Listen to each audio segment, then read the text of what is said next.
The city of Burnsville and Boy Scout Troop 261 teamed up to restore this historic little train station in southwest Burnsville. The station is on 155th Street near County Road 5 in a city park that borders the old Dan Patch Railway. Burnsville owns the station. This picture just before the restoration shows how the station needed work. But it wasn't bad for something built in 1910. The Orchard Gardens train station is the only building in Burnsville on the National Register of Historic Places. Burnsville Boy Scout Ryan Ostruth spearheaded the restoration effort. I pass by this one every day, and it's a historical building in our community, and I noticed that it was getting in really bad shape, so with the city's guidance, they went to work. Other scouts and their parents pitched in to help. People driving by stopped to help or donated money for more building materials. Everybody thanked the scouts for restoring something special. You need to know some Orchard Gardens history to understand the railroad station's significance. More than half a century before there was a city of Burnsville, there was the village of Orchard Gardens.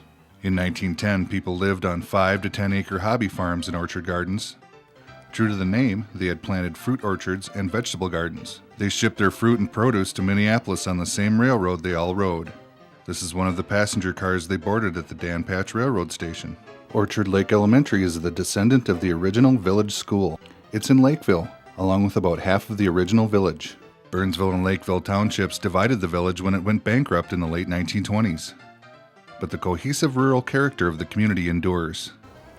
People still live on lots measured in acres, not feet. Some people keep horses. Some people keep sheep. Some people even keep living in beautiful restored farmhouses such as this one, built in the 1920s. Other homes joined the village, 1 or 2 every couple of years as families divided land. Sometimes it was so their children could buy a house. They've kept the acreage large enough to support their own wells and sewage treatment systems. They've held off the need for urban utilities and the denser development that inevitably follows.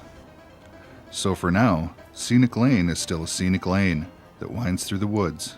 The woods extend down to the shoreline of beautiful Horseshoe Lake.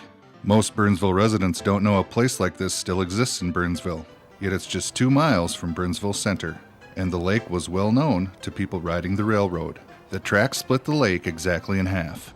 It's been years since a train has come down these tracks. Other rail lines are more efficient. Scouts were surprised by efficiency as they were working on the railroad station. who painted the inside? Your dad, because they're... Good job, Dad. Yeah, I know, that looks really good, doesn't it? Yeah, it does. My dad's like a pro. Actually, Ryan's dad is a pro.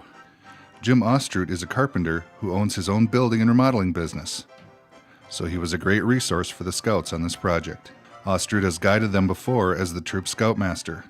He recently retired from that job after 6 years. The railroad station restoration meant more than just painting.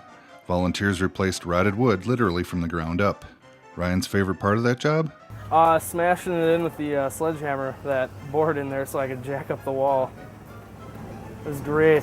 Because the railroad station is historic, there were restrictions on what kind of work could be done. Burnsville officials made that clear. They said don't do anything that would alter the structure, so we can do anything to like the siding or anything like that, but the frame of the building, we cannot alter it unless it, like, we're just adding supports to the structure or something. Like we kind of did over there, we put another board there to keep that board from snapping because it was cracked in half. Ryan and his crew of scouts and other volunteers worked 3 solid weekends to finish the restoration. Now you can see just how well they did the job. They pulled off the old shingles, patched the roof, and put on new shingles. They should last at least 25 years. Waiting benches that were rotted are repaired, and the whole inside of the Orchard Garden station was primed and painted. From the outside, the only thing that looks exactly the same is the old Orchard Garden sign. So as the railroad station approaches its 100th birthday, it looks as good as new.